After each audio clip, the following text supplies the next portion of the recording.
this. Welcome. Welcome, everyone. It is indeed our pleasure to welcome you to this side event hosted by Women's Health and Education Center, WHEC. We have very talented faculty gathered here today from World Health Organization, WHO, and various other academic institutions from India, from United States, and from other universities. If you have any questions during the session, please write in the chat box or after the session is over, contact the faculty directly. Their contact information is written in the speakers list. So let us get started.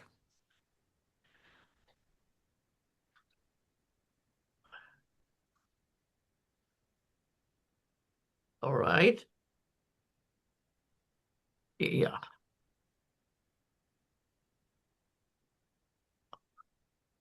Okay. I think we can see it clearly. All right.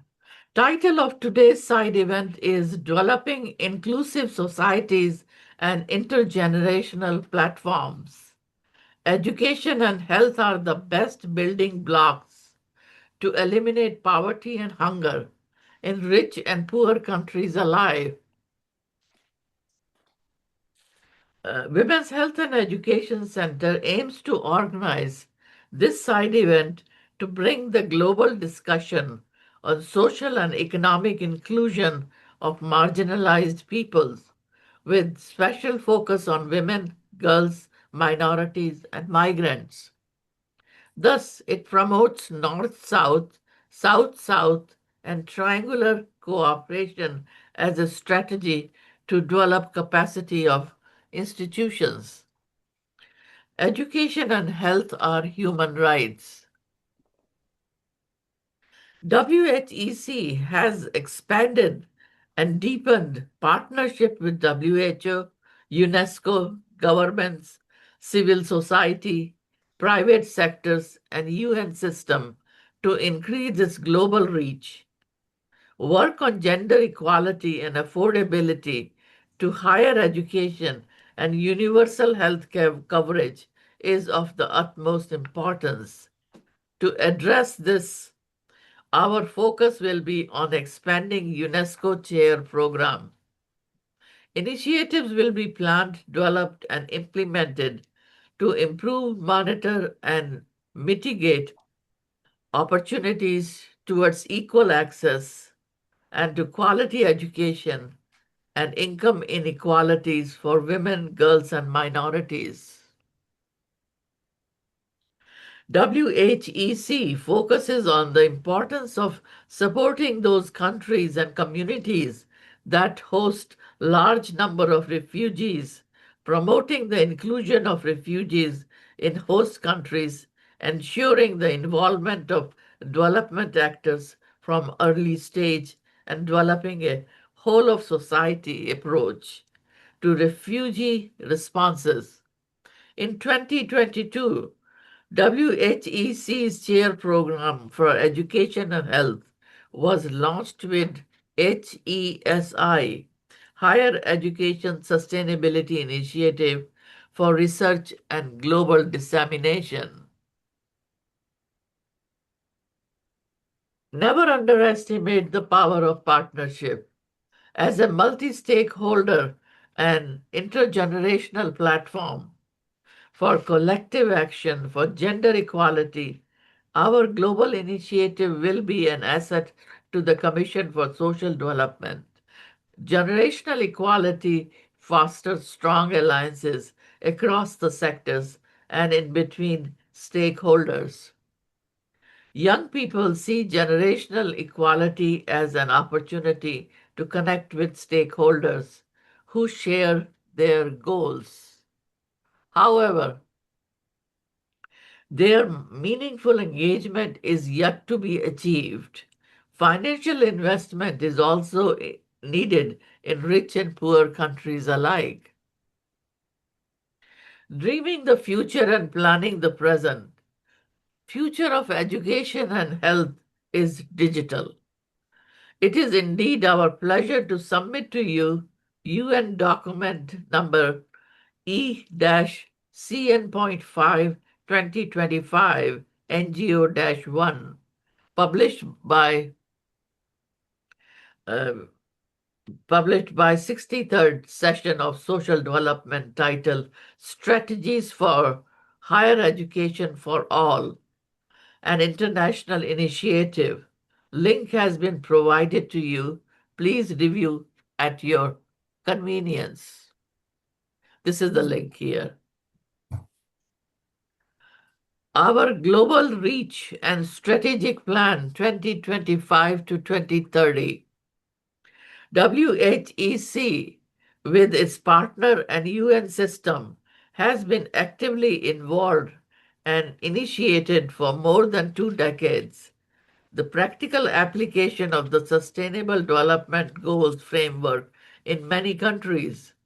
We must implement comprehensive and inclusive policies, change our ways of thinking, and prioritize efforts to eliminate poverty and bridge the digital divide.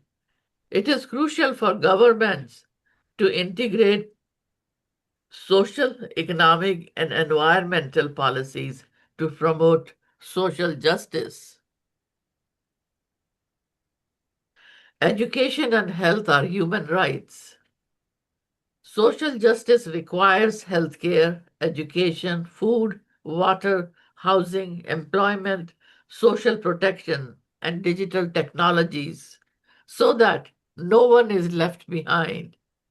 Our initiatives with the UN, WHO, and UNESCO aim to address the underlying causes of poverty and inequality in a world where it is estimated that more than 600 million people still live in extreme poverty. Education has the power to transform the lives of children and young people and the world around them. At WHEC, inclusive and transformative education starts with healthy, happy, and safe learners. Because children and young people who receive a good quality education are more likely to be healthy, and those who are healthy are better able to learn and complete their education. It works to improve the physical and mental health. Navigating social development, building intergenerational platform. WHEC supports capacity building for e-learning, e-health, and e-government applications worldwide, and we look forward to development and the use of norms and standards. One of the objectives of this side event is to share the experiences of various technological solutions, improving the accessibility of health and education services, as well as learn from the experts how to best apply technology in the learning process. While obligations to promote the rights of women and children are protected by international conventions, difficulties in moral obligation into practice still abound. We are grateful to UNSDN, United Nations Social Development Network, to publish this summary.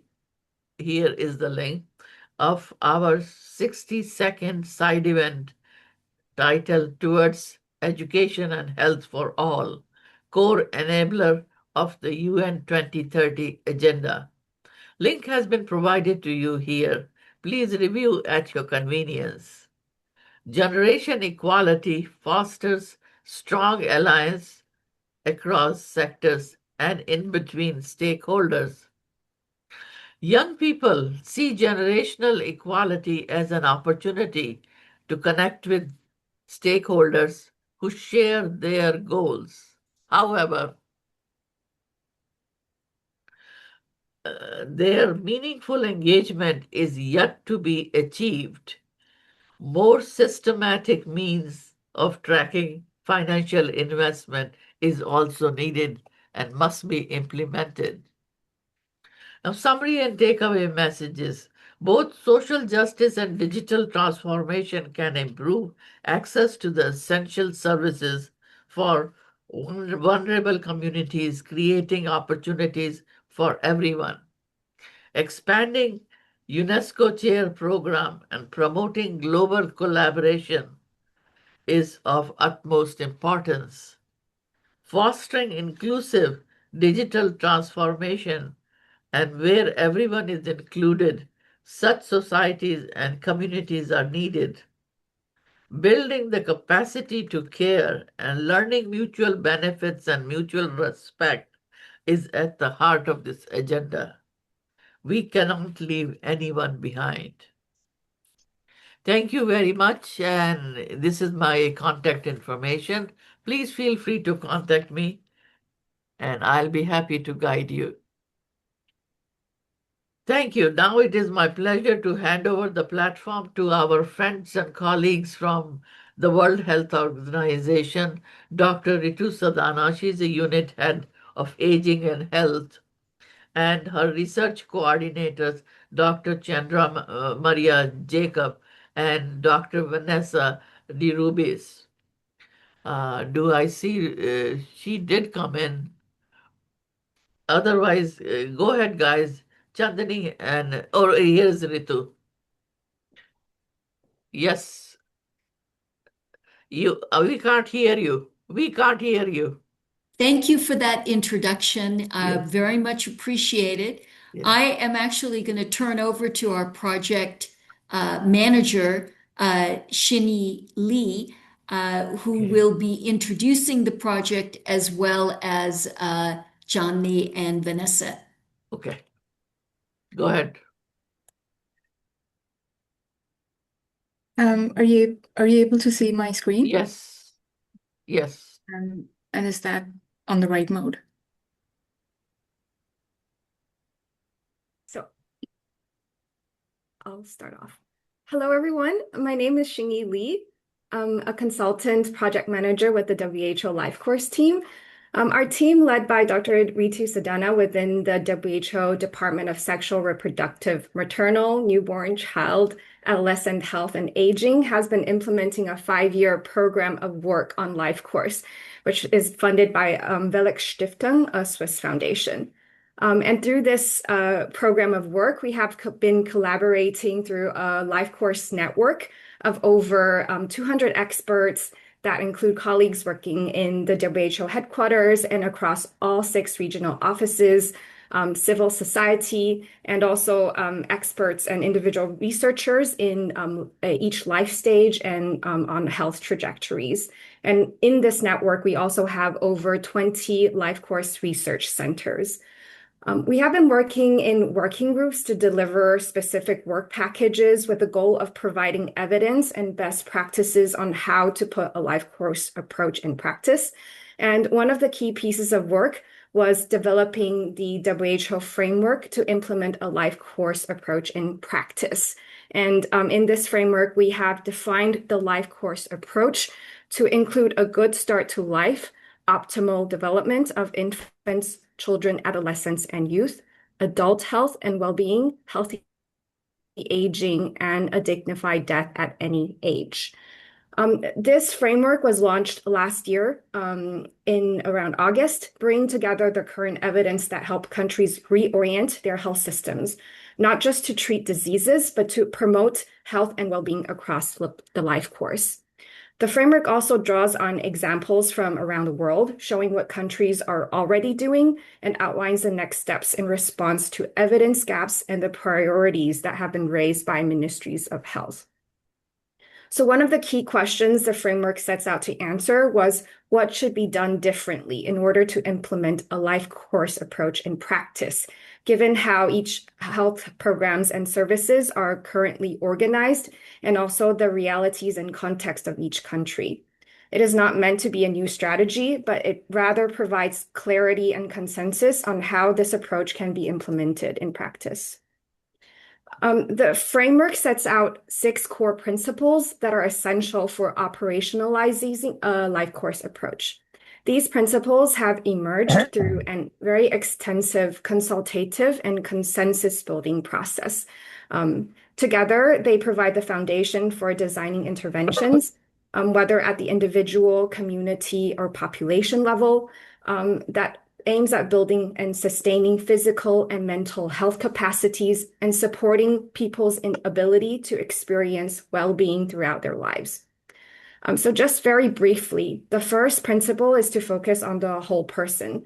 This means adopting a person-centered approach and considering what the person needs across all life stages within the context of their environment. The aim is not only to treat disease, but to also optimize health and well-being. The second principle is to promote health equity.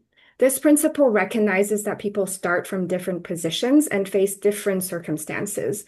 Different contexts also require different intensities and types of interventions. It places emphasis on supporting the most disadvantaged and on addressing discrimination in all its forms. The third principle is to enable early and temporal action. This means intervening as early as possible and at any life stage, with the goal of building reserves and resilience. These early investments accumulate over time and can produce benefits that extends well into later life.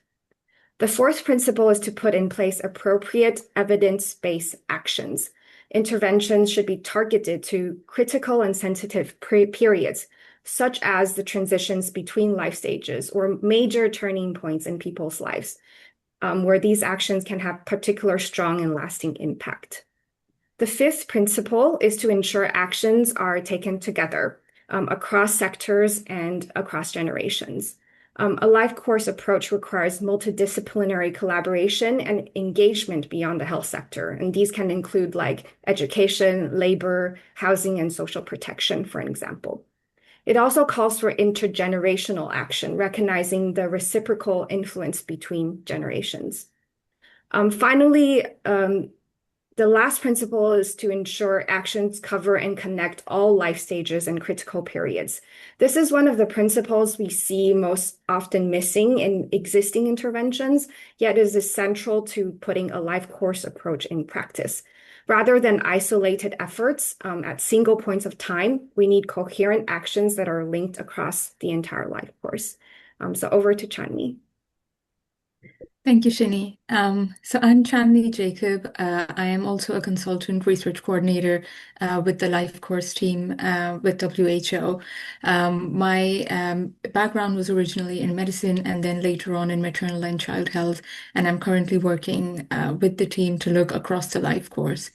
I will be focusing on a few examples of work done, particularly on the principle on focusing on a whole person, as well as the principle on ensuring that actions are taken across all sectors, as well as for people of all ages, particularly intergenerational as well.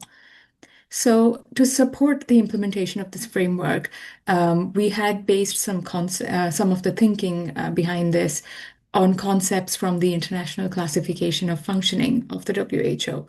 For example, health capacities can be used to describe an individual's health state, with optimal capacity being the highest possible level of functioning that a person may reach without use of assistance or assistive devices. And abilities are activities or capabilities that an individual should do or be or might want to do in order to function and experience well-being. So the main health capacities that we have outlined broadly are those based on cognition, physical movement, also called locomotion, psychological capacity, sensory, which is things such as hearing and vision, thriving and vitality, which includes a lot of cardiometabolic, nutritional, and metabolic health, and immune function, as well as sexual and reproductive capacity from adolescence onwards. And other areas that are also in the WHO ICF are there, but these are the broad capacities as relevant for certain life stages. And abilities are mainly, for example, agency and resilience, the ability to meet basic needs such as food security and housing, the ability to contribute to their families, communities, as well as society, whether that is through paid or unpaid work. The ability to learn and increase one's own competencies, to be mobile, to have relationships, and so on. So these concepts have been used, for example, in the WHO's ICOP, which is the Integrated Care for Older Persons, which uses a person-centered approach aimed at preventive and holistic care, and also for planning and continuity of care. Um, the next principle, which was about ensuring actions are taken together and across generations.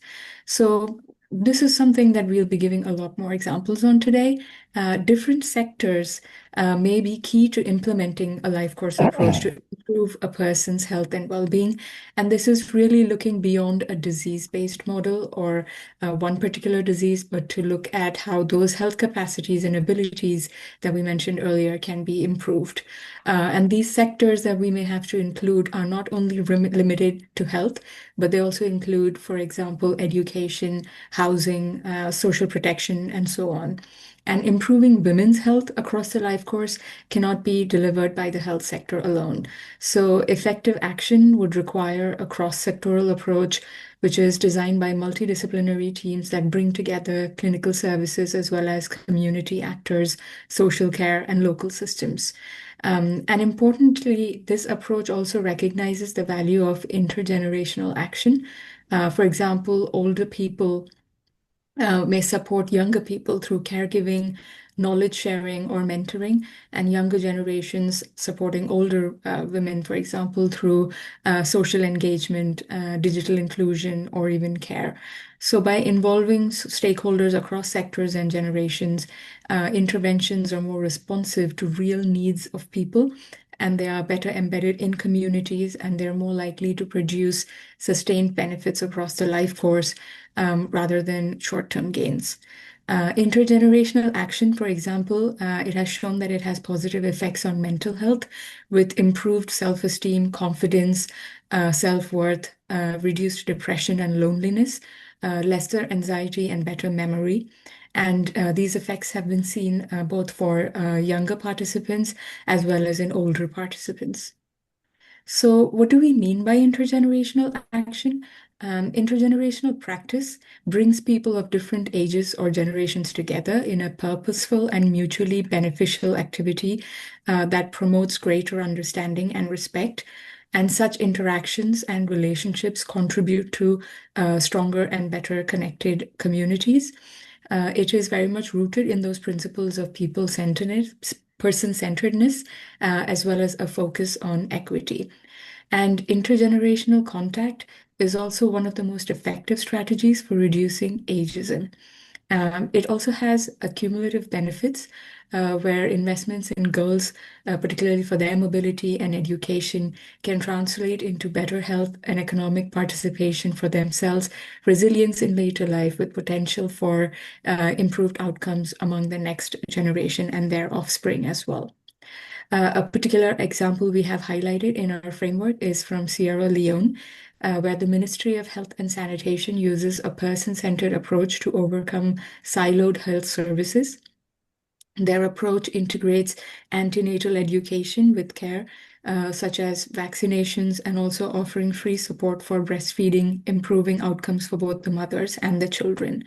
In our framework, we have other examples from Japan as well as in Latin America, with further examples in the document that Shini had talked about. A specific example of intergenerational is also from the NGO called Gravis, that is based in India.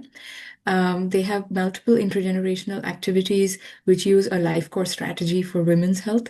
A very interesting learning group, which they have established over 400 of them, strengthens the solidarity between girls, women, and older women, and supports health, skills, and social participation across different life stages.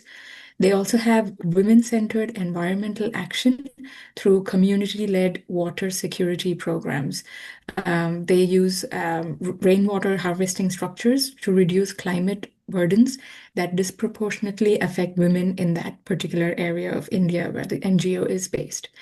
They also have a program for education across generations, which is focused on primary schools in remote areas. And it also provides bicycles for girls, which enables continued education so that they don't have to drop out of school. But it also empowers them by training them on how to take care of those cycles, for example.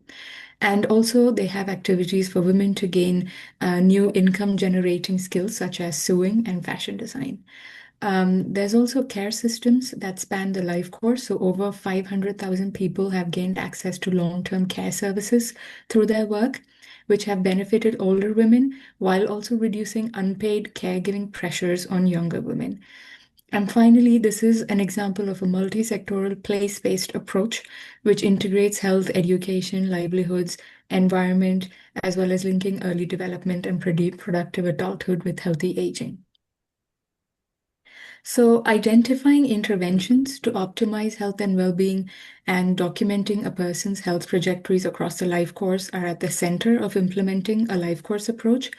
This slide shows a hypothetical trajectory of an individual's health and well-being along the vertical axis, and the life stages are along the horizontal axis. And these are not just age group, but they are critical and sensitive periods that offer strategic development and reserve building opportunities. Low birth weight, for example, is a known outcome of poor maternal nutrition, but it also reflects poor socioeconomic status. And being born with low birth weight or being smaller for gestational age itself can increase the risk for certain diseases, but also other opportunities and ability to experience well-being across the life course. So using a life course approach, we have highlighted a few interventions that can be provided at different stages of the life to really push that trajectory upwards, while there are some risk factors that we know which might actually cause sort of an accumulation of risk across the life course. So there is evidence from different sectors on interventions that can support such an individual for improving their early childhood development, such as the baby-friendly hospital initiative, as well as health promoting schools that will maintain that will firstly support optimal development early on in the life course, and later in life, competency and skill building for employment, for example, can help in building reserve and maintaining health. And then there are other medical and other interventions that will help in preventing a very steep decline later in the life course. So this new report that we have collects evidence on impactful interventions on what can be done in different life stages. Finally, I just wanted to show an example for the sexual and reproductive capacity and its effect on well-being across the life course. This capacity is important, and thinking about improving health in that domain is important because, for example, in childhood, low socioeconomic status and poor nutrition is linked with other life course outcomes such as early menarche as well as early menopause. In adolescence, onset of risky sexual behaviors can increase the risk of sexually transmitted infections, for example. And those arrows indicate different interventions that can have multiple benefits across generations through intergenerational contact as well. So at each life stage, childhood, adolescence, adulthood, and older age, there are specific vulnerabilities, interventions, as well as impacts. For example, maternal health, caregiving, and nutrition in adulthood can shape child health, while norms, cares, and practices and knowledge passed on by older women can influence adolescent well-being. So this visual reinforces that women's health is not linear or age-bound, but it is relational and connected across generations as well. And making these pathways explicit can help policymakers design interventions that strengthen capacities over time and reduce that intergenerational transmission of disadvantage.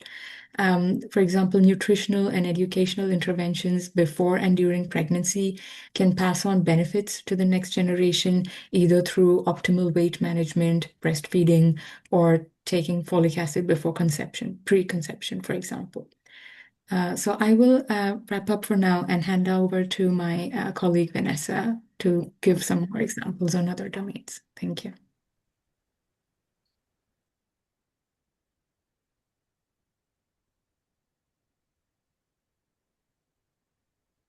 Thanks, Chandni. I think it should be in presenter mode now. So Yeah. hi, everyone. My name is Vanessa Derubis, and I'm also a research consultant on the WHO Life Course team. So building on what we heard from Shani and Chandni, I'm going to be giving a few examples of how we can align the health and education systems to support people's physical and cognitive capacities with work that we've conducted as part of the WHO Life Course Network. So aligning health and education systems is important across the life course. And a life course approach recognizes that physical and cognitive capacities develop cumulatively over the life course. So capacities are shaped by timing of exposures, which include at all life stages, key transitions, and critical periods, the duration and accumulation of both positive and negative experiences and exposures, and the interaction between systems, which are notably education, health, and social protection systems. Health and education systems both invest in human capacity and influence long-term health, learning, productivity, and well-being. Fragmented or siloed systems miss opportunities to protect and strengthen capacities early and prevent avoidable declines later in life. So the life course approach is not a new concept. And the WHO framework, like we've heard, helps us to understand and move beyond the why a life course approach is important to how we can implement a life course approach in practice.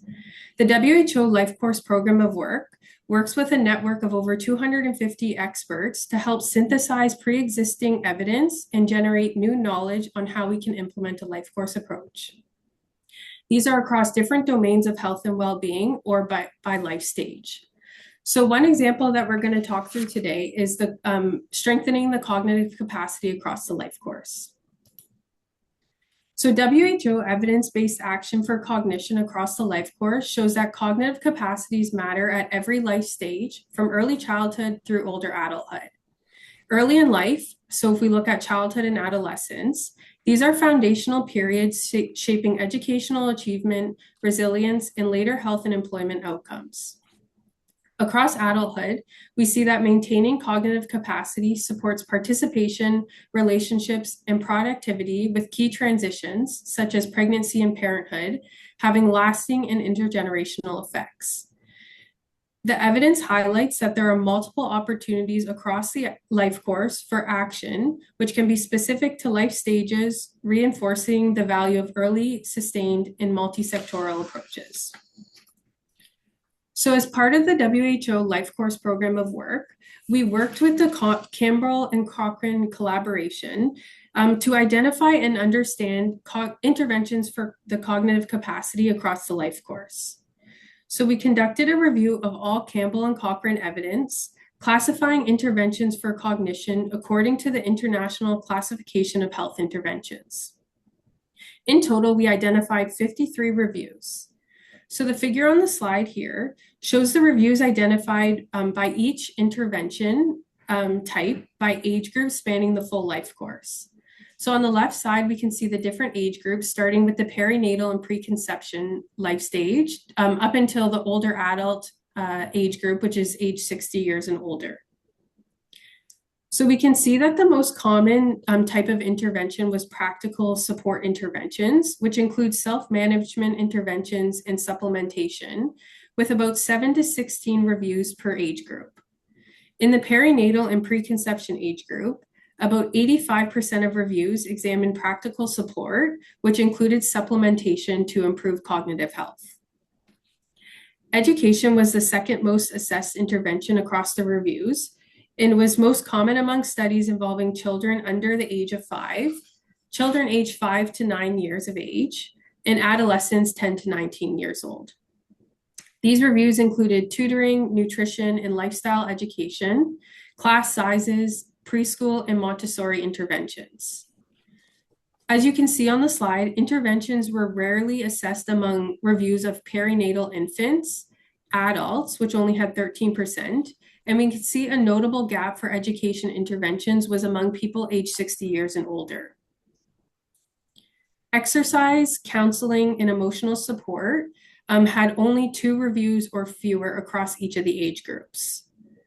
When we look across all intervention types, we can see that there is a gap among people aged 60 years and older. And just to note, this doesn't mean that there may not be interventions that exist, but in the Campbell and Cochrane database, there were no reviews on these interventions when the review was conducted. So on this slide here, we could see the cognition outcomes across the life course.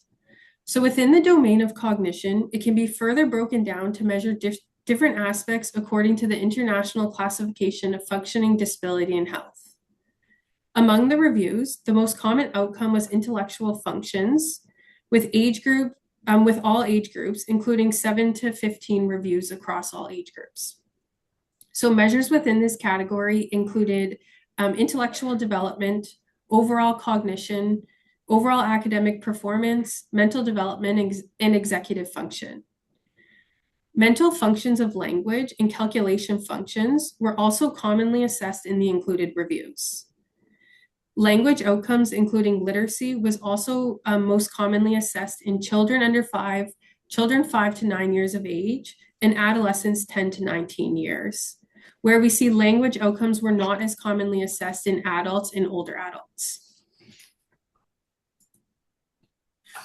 So if we specifically focus on education as an intervention for cognition across the life course, it's important to note that this was the second most common intervention type to improve cognition.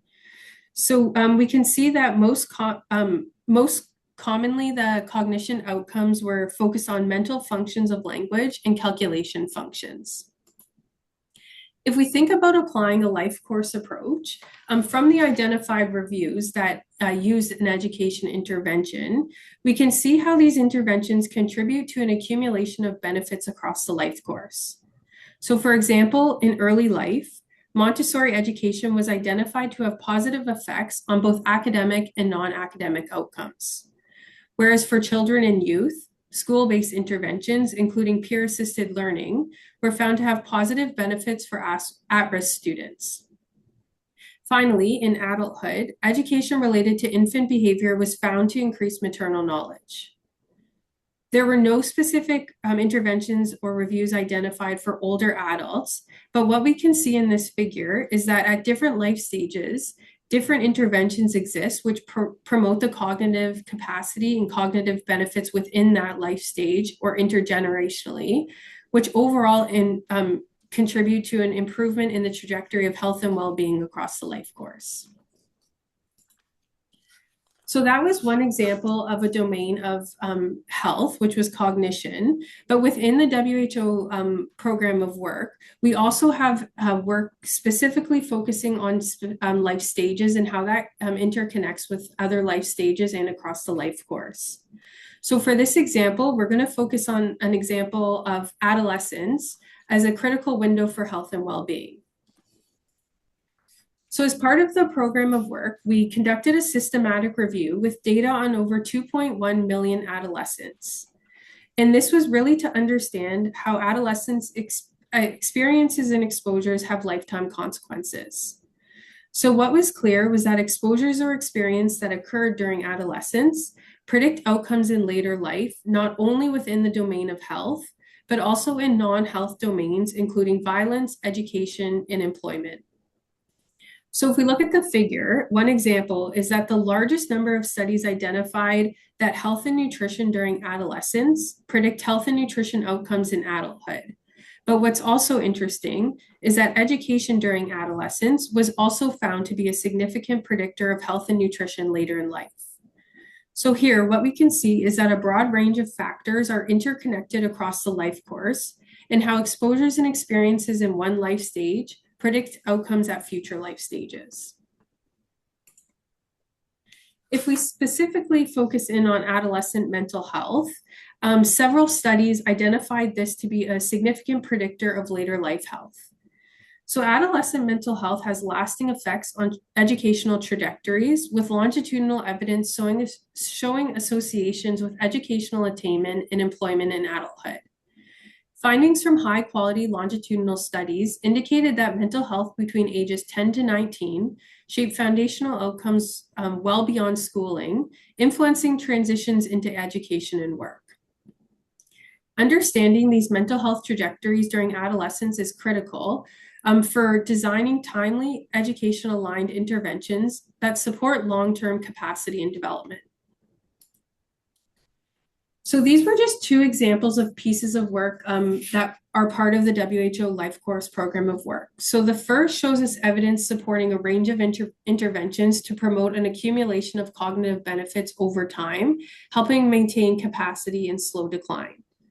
The second example was work specifically focused on adolescence as a critical period, demonstrating that exposures and experiences across both health and well-being during this stage have lasting consequences for education, employment, and well-being, making it a key window for early preventative action. Together, these examples illustrate how interventions at different life stages shape long-term trajectories, reinforcing life course principles that timing, accumulation, and continuity matter to optimize development and maintain capacity to slow the rate of decline. So as I've previously mentioned, in addition to these two pieces of work, we have several other reviews and analytical pieces that have been commissioned as part of the WHO Life Course Network, focusing on other life stages and domains of health and well-being to test and operationalize the core concepts of the Life Course framework. If you're interested in reading more about any of the pieces of work that I discussed or Chandni and Shini mentioned earlier, you can scan the QR codes here on the slide. And if you do have any questions, you can send it to our Life Course email, or about my presentation, you could send it to my email directly. Thank you very much. Well, thank you very much, Chandani and Vanessa, and of course, Ritu also, who guided you. Excellent work. Keep it up. Now from India, we have two very talented people, Dr. Manisha Jawahar, consultant OB/GYN and gynecologist, who's addressing today teen pregnancy in Gujarat and Rajasthan, challenges and what can be done for this social problem. Go ahead.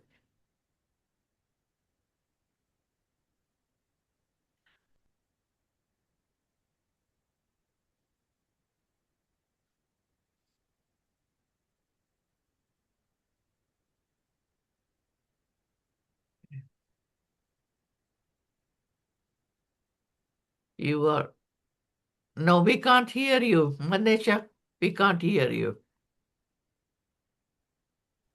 Yeah, go ahead. Can you see my screen? Not yet, but I can hear you. Okay.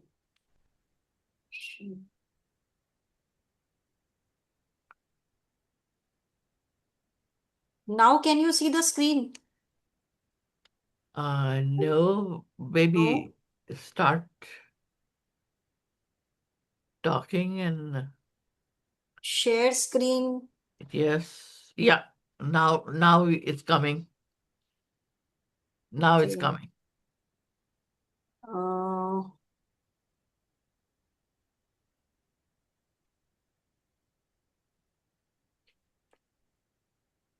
Sorry for the delay. This is Dr. Manisha Jhawar. I am a practicing obstetrician and gynecologist and a fetal medicine specialist. In past 30 years of my clinical practice, I have been in close touch with teenagers, with adolescents and women. And not just as they are my patients or I am the doctor, but I have been a support, so much so that many adolescents and women have confided well and believed in me, and they have revealed their secrets. So somehow in past 30 years I have gathered some first hand information about how the teenagers believe and think about systems and practices. So teenage pregnancies or the unwanted pregnancies, there is immense social impact in India. It is so vast that ending it alone can simultaneously improve health, education, gender equality, poverty, economy, and India can move ahead speedily towards achieving 8 out of 17 Sustainable Development Goals. Yes. Progress towards nearly 50% of the Sustainable Development Goals can be made just by ending teenage pregnancy. Let's see how.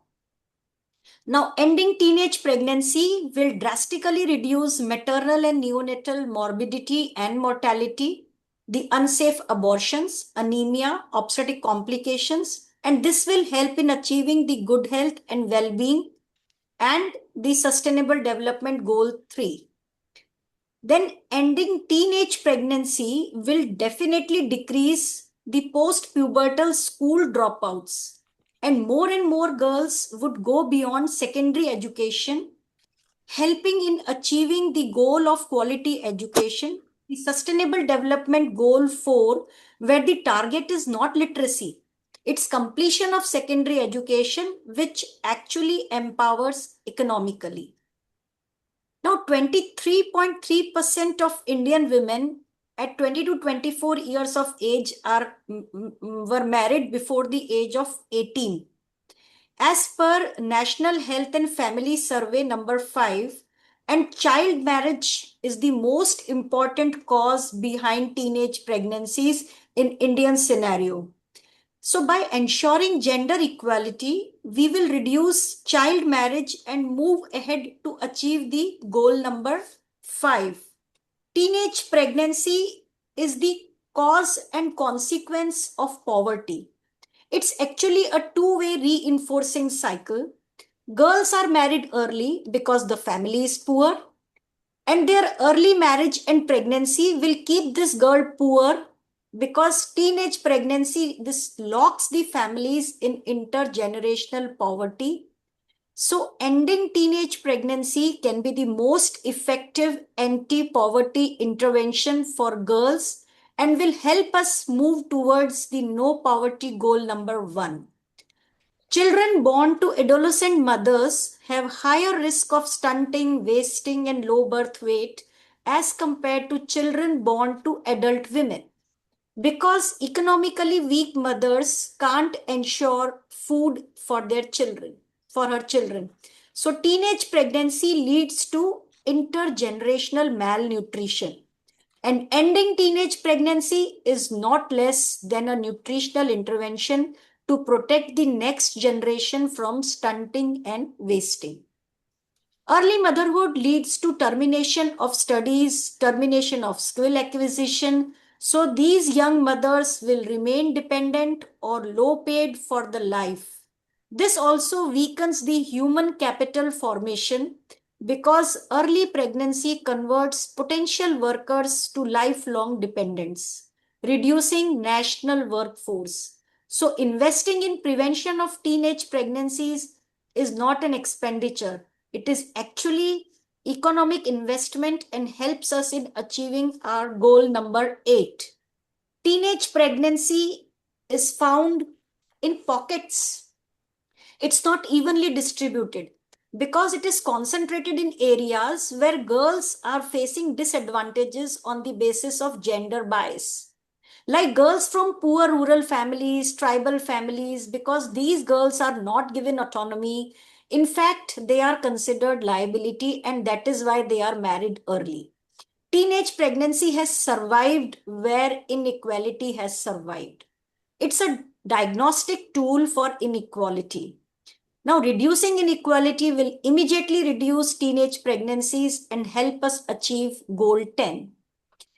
India has strong laws to end teenage pregnancy, Prohibition of Child Marriage Act, protection of children from sexual offense, right to education, but still 23.3% child marriages and 6.8% teenage pregnancies are noted in the National Family Health Survey 5. This figure could be more because abortions have not been recorded in this survey. What does this mean? Sheer failure of enforcement of law. To end teenage pregnancy, strict adherence to law is must. Only then we can think of achieving goal 16. So where is the block? Why can't India end teenage pregnancy and avail all the goodies?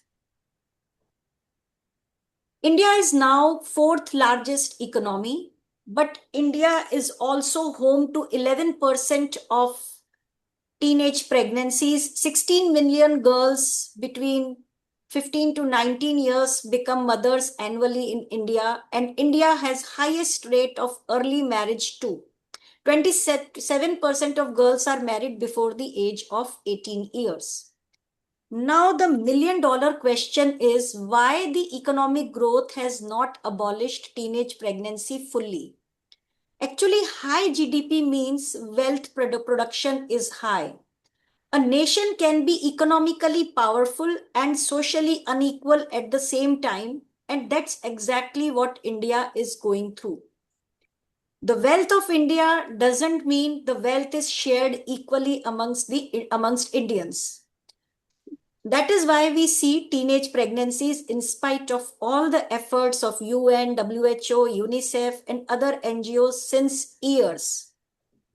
A surge in teenage pregnancy was seen in Mehsana district of Gujarat. Gujarat's per capita income is 3 lakh and state ranks in top 5 economies of India. And it was believed, it left everyone baffled, and it was believed that the COVID school dropouts was the reason behind this sudden rise. And look, we see 34 pregnancies in 15 years girls, 2 pregnancies in 14 years, and 16 years show 76 pregnancies. 229 pregnancies were seen in 17 years age girls. And the data of abortion was not recorded. These are the cases which were recorded for pregnancy, were recorded for antenatal care, registered for antenatal care and for delivery. So the data is very high. Rajasthan is no different. 22 districts of Rajasthan have higher than national rates of child marriage. When the national average is 6.8% for teenage pregnancy, Rajasthan is 3.7% and Gujarat 5.2%, although less, but looking to the economic conditions, it shouldn't be this much also.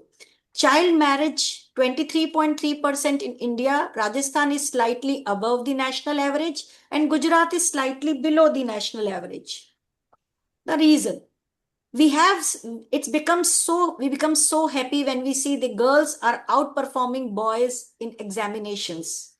But the reality is, when we check the literacy rates, the national literacy rate for girls is 70%. For Gujarat, it is 74.8%, but for Rajasthan, the female literacy is just 57.6%. This is the common reason for gender inequality. India has realized this since ages.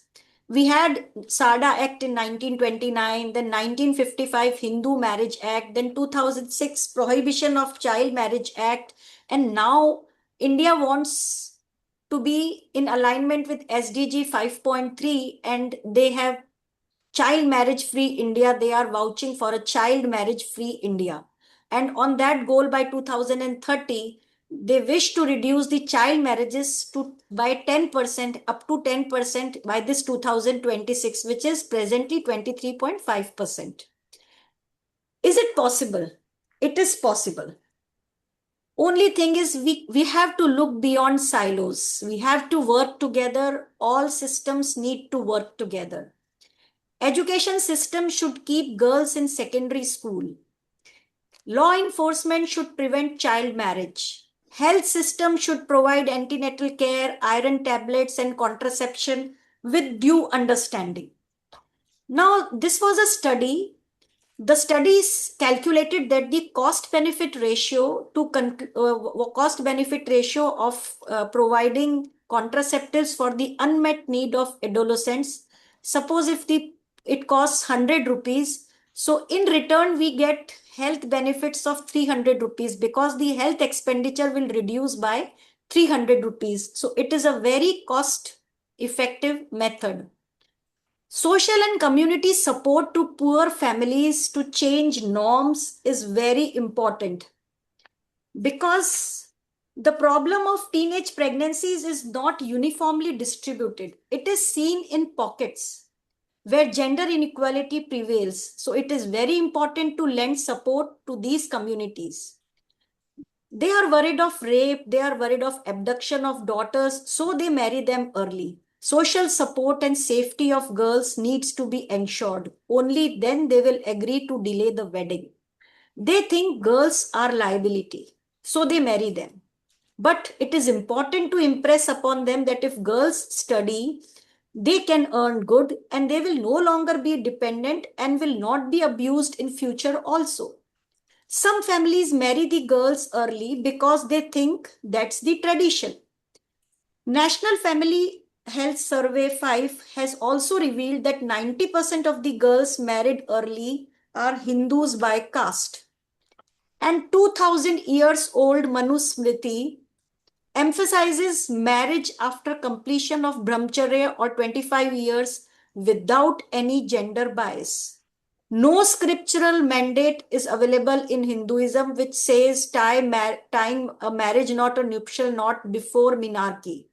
Scriptures had linked marriage to maturity and not menstruation. Tradition did not fail. Actually, the interpretation has failed badly. Now, it is very important to make these beliefs out. It is very because as we see, suppose if I'm searching for something, I will get all data on that. This is by search engine optimization. So we need to go through that search engine optimization so that if somebody is searching for marriage, every time the data should come teenagers, what are the bad effects or ill effects, health effects of teenage marriages, early childbearing, contraceptions should be known. How to use a condom is a very important method to be taught, because just giving condom and not telling how to use them makes no sense. I have in my experience seen so many very knowledgeable professionals who don't even know how to use condoms, and they are not comfortable in asking anybody. So it is very important to make short videos, short clips, which should bounce like whenever there is any search, to impress upon these little minds and their families, so that women come out, the gender bias is reduced. And Gujarat and Rajasthan just show that economic growth alone is not enough. When girls are left behind, teenage pregnancy persists and development remains incomplete. So if we wish to have a complete development, we need to pursue this seriously. Thanks a lot. Thank you, Manisha. It was really eye-opening, and the subject was close to my heart anyway. And the Women's Health and Education Center sponsors a lot of NGOs working in ending child marriages in India. Now I have a wonderful speaker, Dr. Sushil Gupta, who's a practicing patent attorney in New Delhi, and he's addressing on law as a public health vaccine, legal preparedness for future health emergencies. Go ahead, Dr. Gupta. Uh, I am a graduate both in medicine as well as in law, and practicing presently as a criminal lawyer, mostly on the white collar crimes. So, the topic today, which I have chosen, is law as a public health vaccine. It is an innovative topic in the sense that this is an application of law to the preventive stage. Medicine tells us what to do, whereas law determines whether we can do it in time. If public health emergency are inevitable, then legal unpreparedness is not. Around it is the risk that collapse health system. It causes delays, confusions, fears, and mistrust. Law does not treat patients. It immunizes system against those failure before a crisis begins. COVID-19 taught us a lesson that was primarily medical. Many countries had doctors, hospitals, scientific expertise, and even vaccines. Yet responses often faltered, not because medicine failed, but because law was not prepared for crisis conditions. Today, I will like to propose a simple but a powerful idea. Law functions as a public health vaccine. Just as vaccine prevents diseases before exposure, law prevents public health system failure before crisis. It creates clarity of the authority, protects good faith medical action, and sustains public trust. When law is prepared in advance, health systems respond faster, fairly, and more effectively. This is not about more law, it is about better law.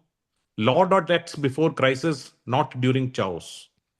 While law is central to the public health rarely fails due to lack of medical knowledge.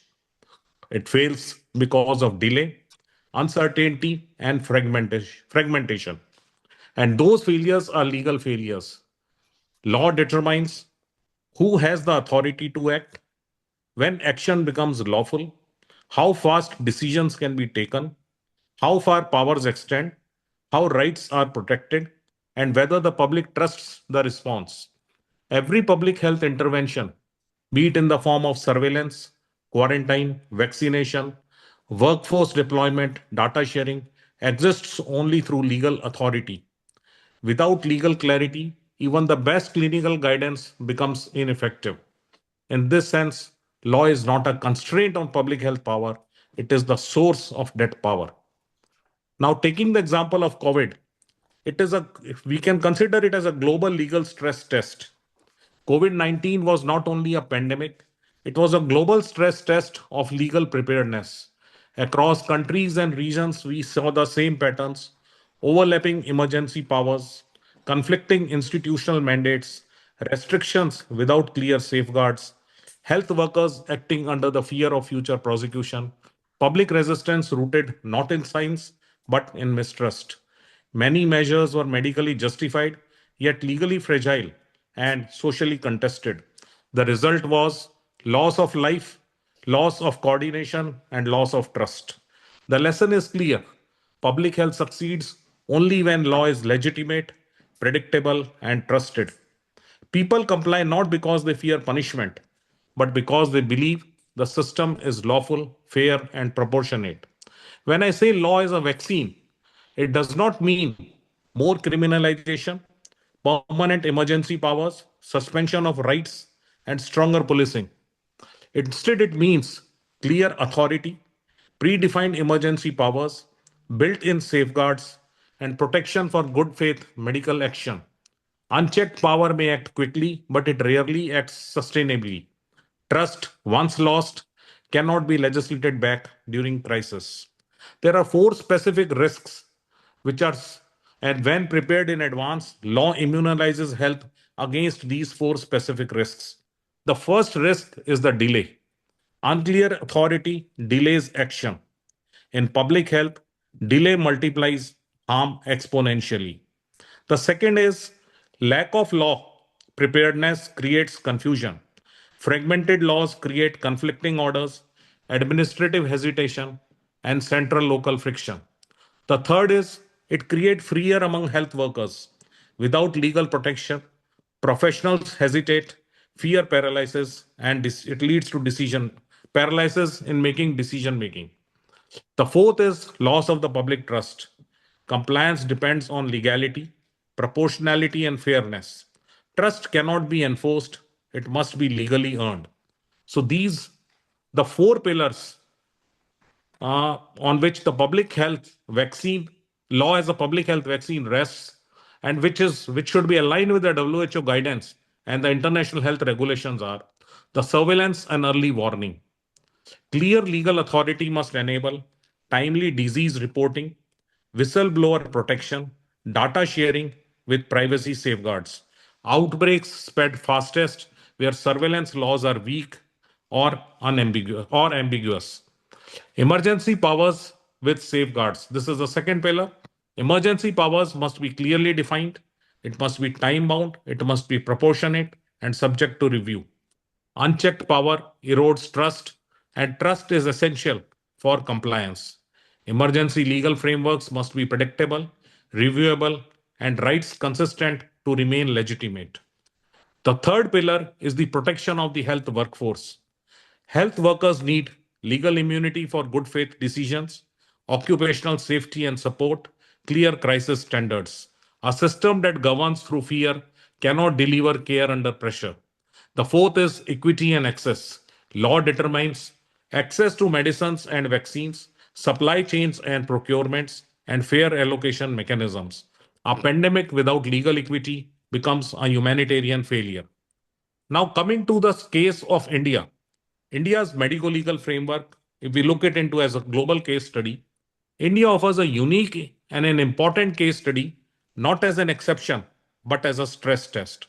With one-sixth of the world's population, immense diversity, legal pluralism, and constrained resources, India operates under pressures many health systems are moving towards. What works in India under pressure is likely to work anywhere. What fails in India will fail sooner or later elsewhere. This makes India the ideal jurisdiction to test whether law can truly function as a public health vaccine.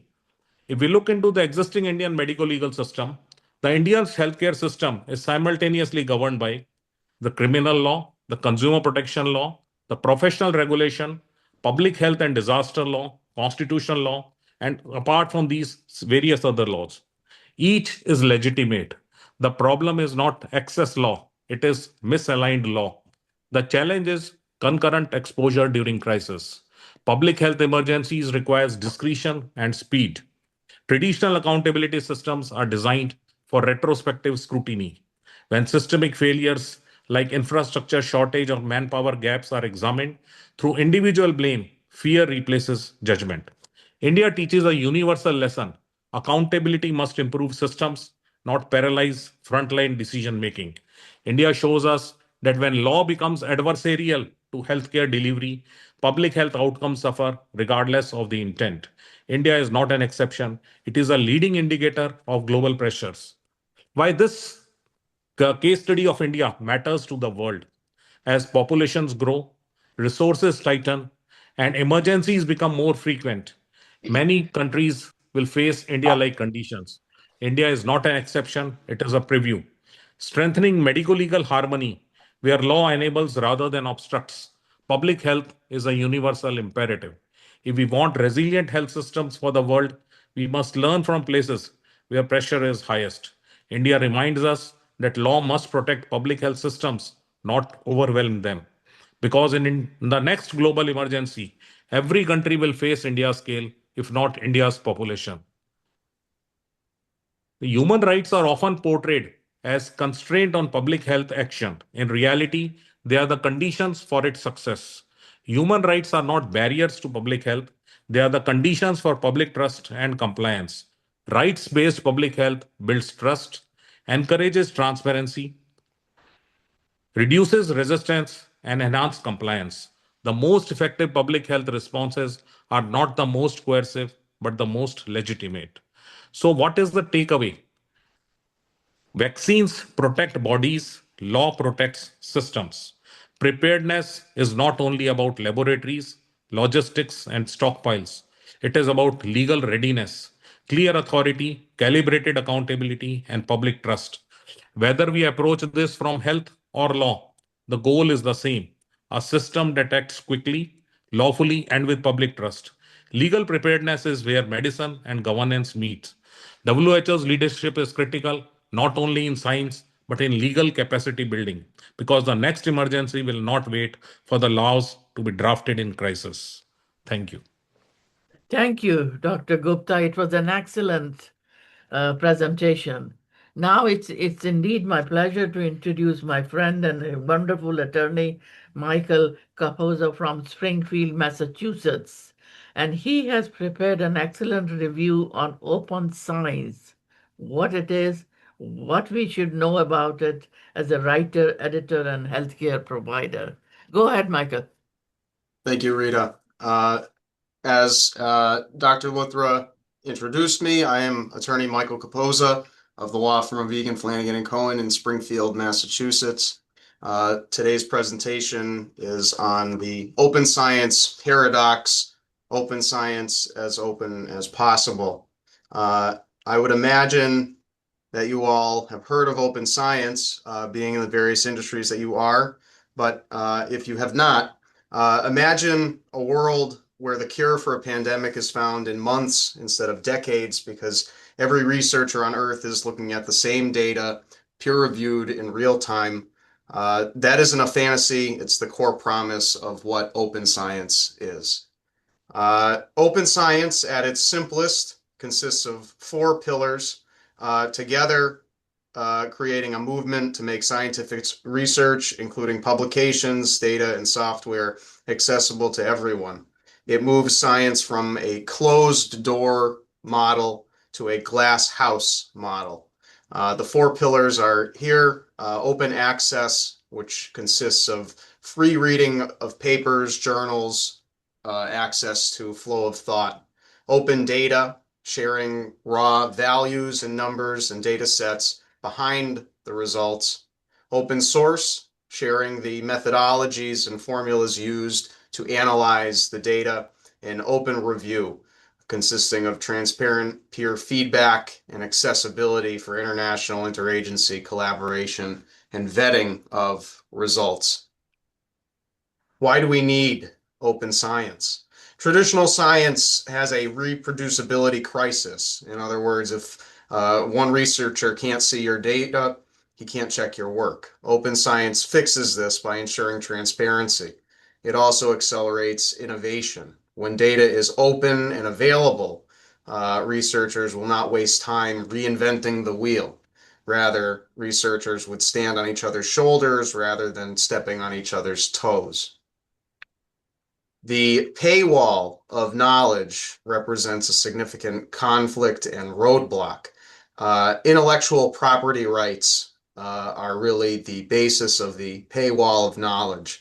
For decades, the goal of research, especially in science and industry, has been to own the discovery. Patents and copyrights are available to protect creators. However, they also create a closed system. This results in a fundamental tension where science wants to spread information, but intellectual property wants to restrict it to extract value. And one statistic here is that an estimated 28% of scientific research papers are open access, meaning the vast majority of the rest of resources available are closed off in some way. The impact of intellectual property on open science. Intellectual property is a balance because it simultaneously hinders and also helps promote discovery. At its core, intellectual property as it relates to open science is really three main components. The first is patent laws. Patent laws protect any new and useful process, machine, manufacture. Really, it's the methodology to getting to an end result. There are also copyrights, which protect the copying of original works of authorship. So in other words, it's different from a patent in that it's not protecting the method, but it's protecting the expression of the result. And also there are trademarks, which is not as substantively relevant to open science, but it's another way that creators are able to protect a word, name, symbol, or device used to identify the source or origin of their creation. When we over-prioritize intellectual property, we end up with a patent thicket. This is where so many overlapping patents exist that researchers are afraid to even start a project for fear of being sued. For example, in drug development, if the upstream data, such as a gene sequence, is patented, no one else can work on a cure for that gene without paying a fee. Intellectual property, as a result, can turn knowledge into a luxury item rather than something that is created for the public good and creates some inefficiencies in the scientific method, making science less accessible, affordable, inclusive, and equitable, especially in health and education sectors. However, intellectual property is not the villain. Rather, it does provide funding and incentive for private companies to invest billions of dollars in research and development. The modern approach is the FAIR principle: findable, accessible, interoperable, and reusable. But the goal here, of course, is to be as open as possible, but as closed as necessary, protecting the final commercial product, like a specific pill or vaccine, but keeping the foundational science, the data, the methods that got to that discovery open for the world to use and reuse. But we are seeing a shift.